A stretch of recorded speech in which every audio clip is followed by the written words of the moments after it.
Hey guys, this is a video of the LEAP Practice Review 2 problems, all type of questions. That way any of you guys that would like to go over this and make sure you understand it, remember all of the information that I posted. Let me go back and show you this week. I put links if you're doing them on the cell phone. I put a video on how to use Google Assignments on a cell phone, how to set up your phone, whether it's Apple, Android, and the review videos that I posted on integers, as well as a review video on two-step equations. All these assignments, Leap Practice 1, Leap Practice 2, Constant Proportionality, and the Bell Work all have links so that they will open on your cell phone and your personal device if you'd like, so they're a little bigger. They've also, you can do these 3 assignments as many times as you'd like to get ready for LEAP. All right, so let's hop back over here. This review video I will post under LEAP review videos. All right, so let's take a look at it. So the first question is a two-step equation that looks real difficult. I did get these questions off LEAP. So let's take a look on how to solve this. This has parentheses, so there are 2 ways to solve this question. The first way to solve it would be to multiply that -4 to everything inside. But usually what I do is do the division first. So I'm going to divide both sides by -4, -4. When we do that, this gets rid of that, gives you 1. You can take off the parentheses. You're left with 2 minus 1.2 times x equals, here you've got 1 negative, so that's going to be a -10. All right, next step. All right, the next step is we move the number without the letter, get it on the same side, and this one's first. And remember, if the number is first, we look at its sign and do the opposite because we want to get 0. This is a positive. The opposite of a +2 is a -2. So we're going to subtract 2 to both sides. When we do that here, that's 0, so it's gone. It leaves us with -1.2 times x equals, and here we don't subtract, remember? We cross the line, change the sign, follow the add rules. Same sign, keep the sign, add the numbers. There we go. Now for the last step, that's multiplication. The opposite of multiplying is dividing. So we're going to divide both sides by -1.2. When we do that on this side, it gives us 1x, or just x. And on this side, we've got 2 negatives. I always do my signs first. That's going to give me a positive. And when I divide, I am going to get 10. So that's what you would type in, just the 10. And that's your answer for the first question. All right, let's go on to the next one. Okay, next one. You have 9 equals 6y plus 33. And it's written backwards, so I would write it down as 6y plus 33 equals 9. So my first step is going to be to move the constant, the number without a letter variable. The opposite of adding 33 is subtracting 33. So I'm going to subtract 33 to both sides. That gives me 0 here, so it's gone. I'm left with 6y's equals over here. That's a subtraction with the first number smaller, so I'm going to cross the line, change the sign, follow the add rules. These are different signs, so I'm going to stop. I'm going to subtract 33 minus 9. I get 24. I have more negatives than I do positives, so it's a -24. Last step. That's 6 times y. The opposite of multiplication is division, so I'm going to divide both sides by a +6. This cancels out, giving me 1y, or y. And on this side, I've got 1 negative, so I'm going to have a negative answer. Now I do 24 divided by 6, so my answer is -4. And that would be what I would type in, is -4. All right? All right. Next question. The cost of metal is proportional to the weight of the metal. Okay, so this is a proportional relationship. Right there, I know that I am going to need a constant of proportionality. Rita bought 1.6 pounds of metal for $4.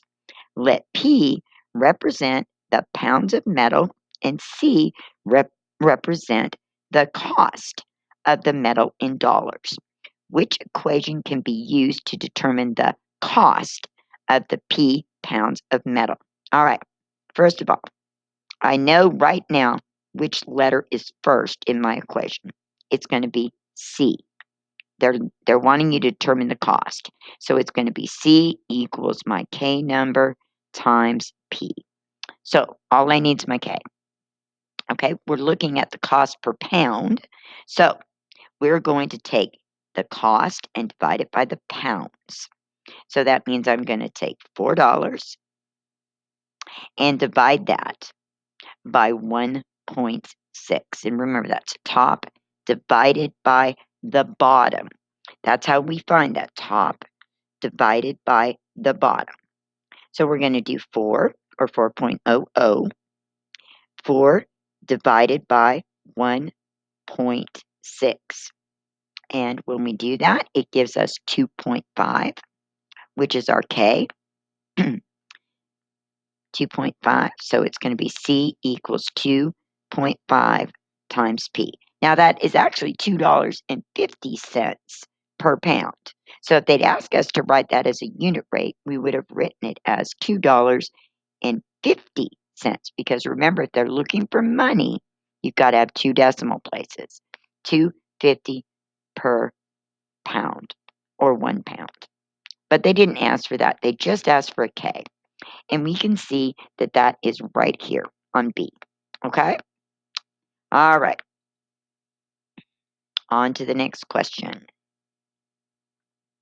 It says, read the situation below and enter the number of dollars left. So, numbers only. So it says, Taya has $24.35. She bought 1 4/5 pounds of bananas. The bananas cost 65 cents per pound.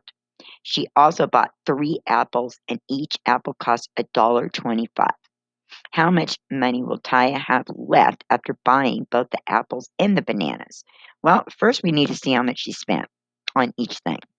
So let's start with the bananas. 1 4/5 pound at 65 cents a pound. Okay, that means we need to multiply. Now, you can make this easier by making that a decimal. We know we have the 1 point. Then we can do 4 divided by 5. And if you're going to do it the hard way, this way, decimal comes straight up. 5 goes into 48 times. So it's 0.8 or 1.8, because we have a 1 already, so we don't need the 0. We just need the 0.8. So now we know it's 1.8 pounds of bananas at 65 cents a pound times 0.65. This makes it easier in the calculator, having it in decimal form. All right, so 1.8 times 0.65 cents. Okay, that is $1.17 for the bananas. All right, we got the bananas. Let's do the apples.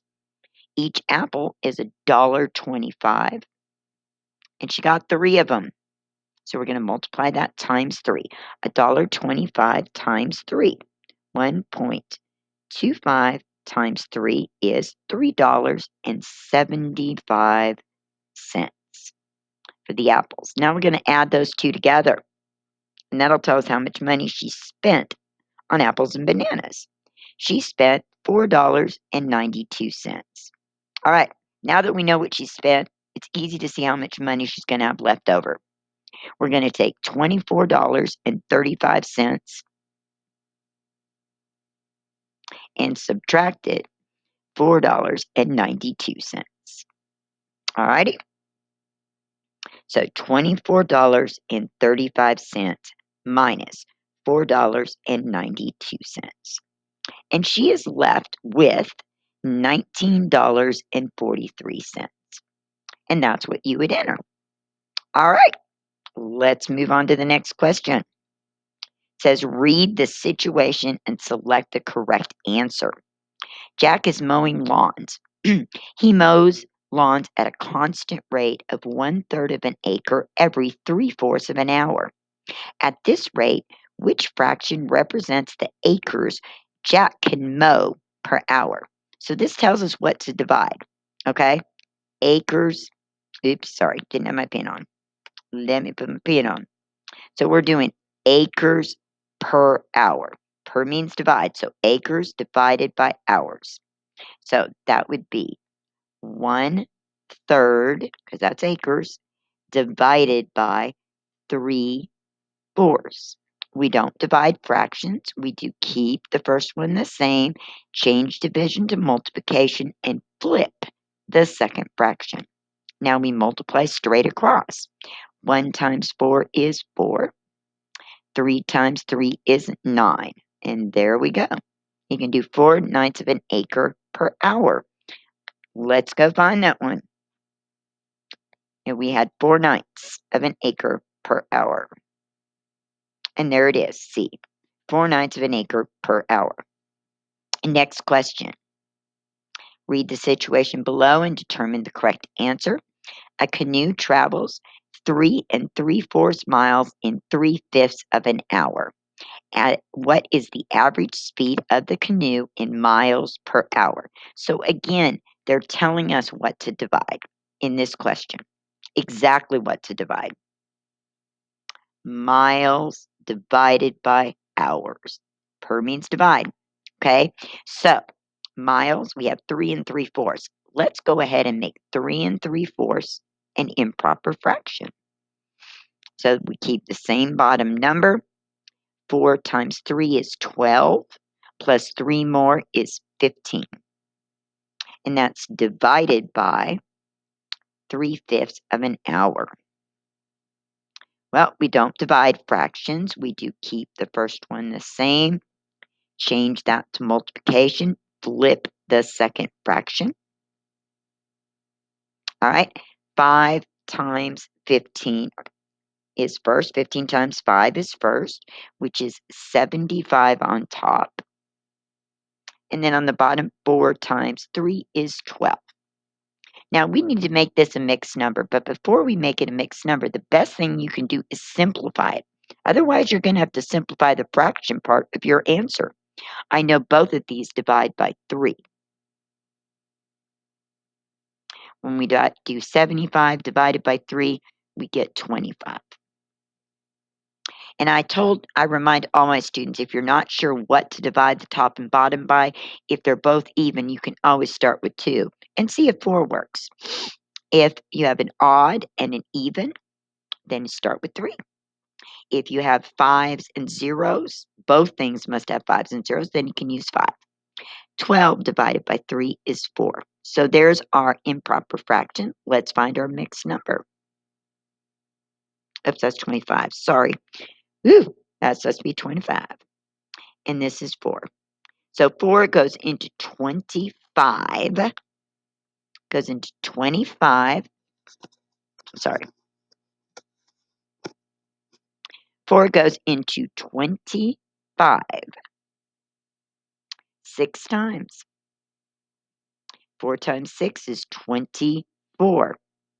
You subtract, you've got 1 left over. That's your remainder. It goes on top, and 4 goes on the bottom.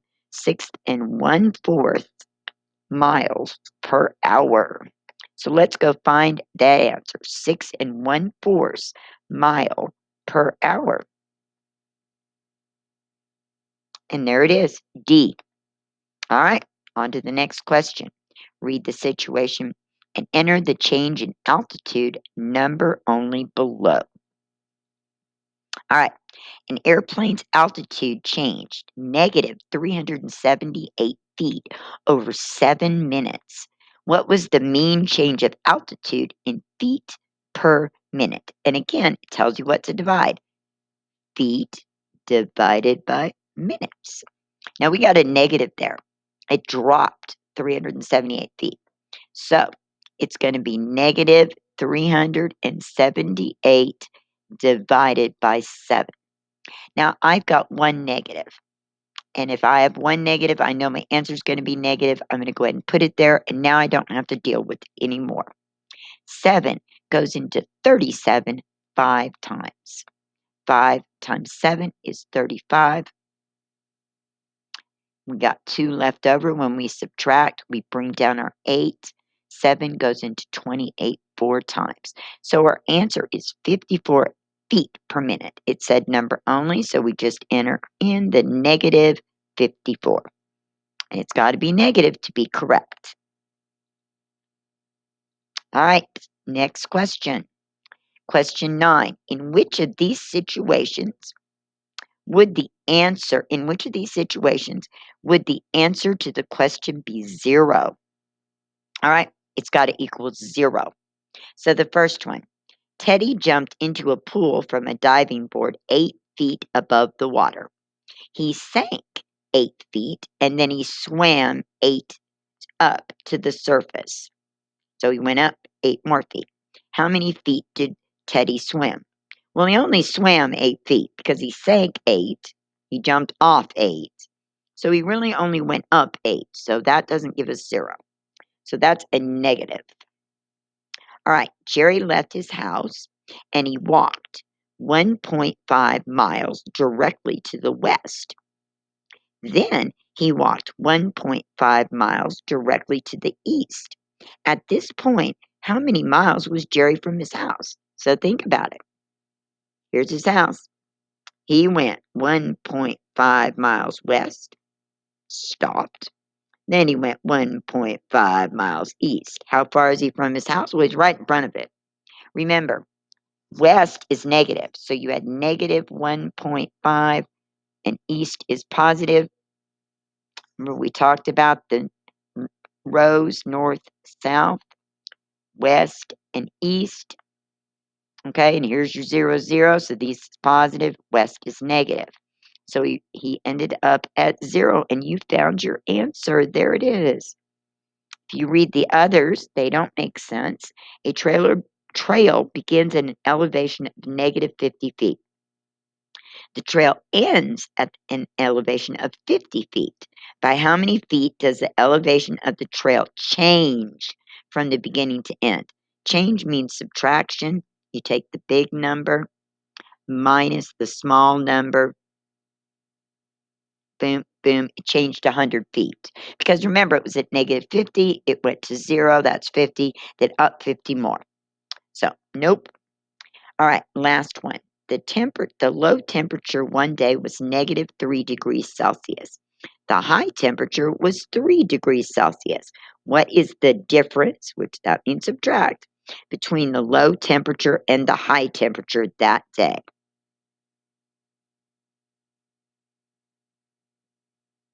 There was a 6-degree difference. So the only one that gives us 0 is B.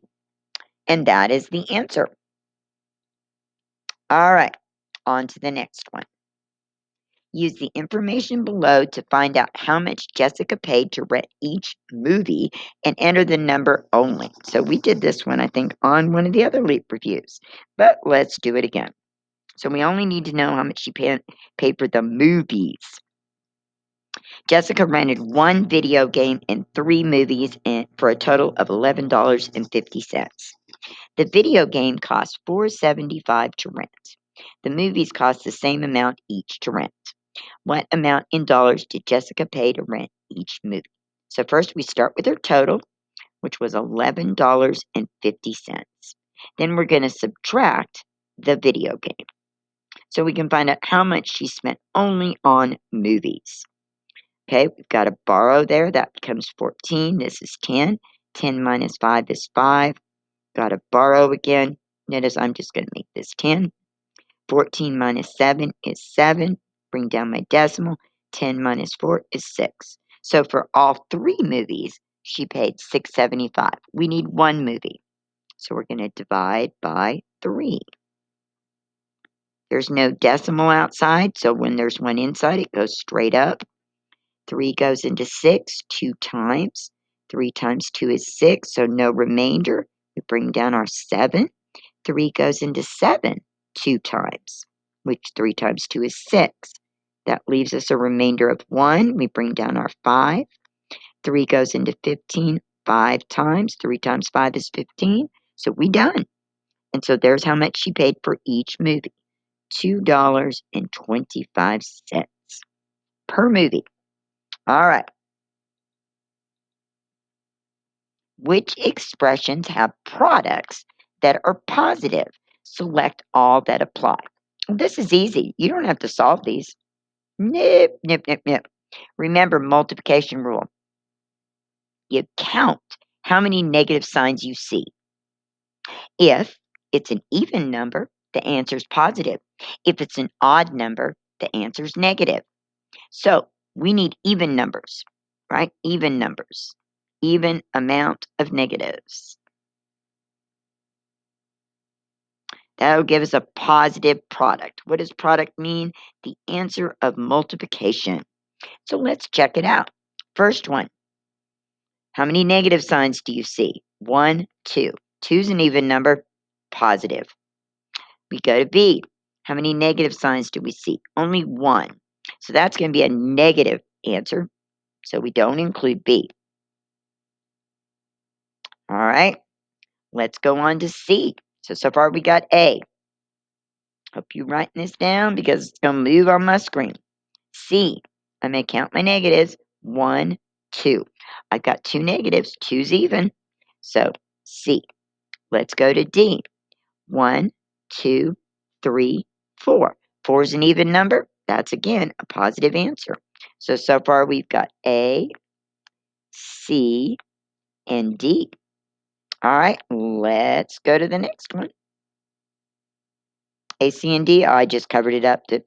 I'll put it down here. We got A, C, and D. We're looking for even negatives when we count them, and that gives us a positive answer. All right, let's look at E. 1, I only see 1, so that's not it. I'm going to F. 1, 2, 3 negatives. Nope. So the only answers are A, C, and D. Remember, that's all you have to do. You don't have to do the math out. All you have to do is count how many negative signs in the problem you see with your eyeballs. If it's an even amount, it's a positive answer. If it's an odd amount, it's a negative answer. And product means the answer to multiplication. All right, on to the next one. Find all expressions below that are a factor of the equation below. So it has to be a factor. What does a factor mean? It means something that you can divide out and put in front of parentheses. And it has to divide out of every single one of these 3 things. So we have negative 48x, y, z minus 24xy plus 40xyz. Okay, so it's got to be able to come out of all 3 of these. All right, so could we factor out and divide out of positive 4?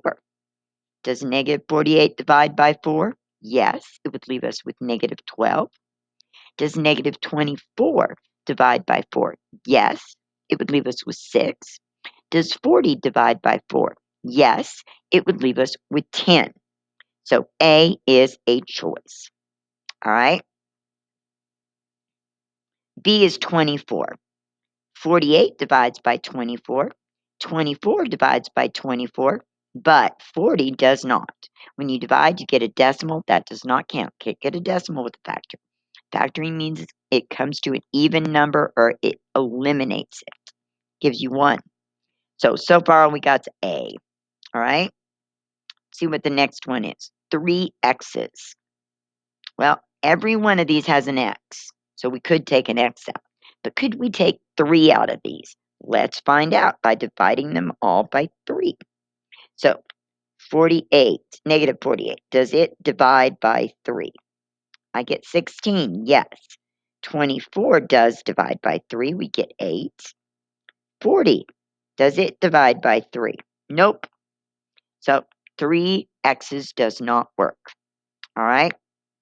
8 y's. All right, let's see. Does all 3 of them have an y? Yes. Because remember, if there's a letter involved, they must all have that letter. Now let's see if all the numbers divide by 8. We know we can take the y out.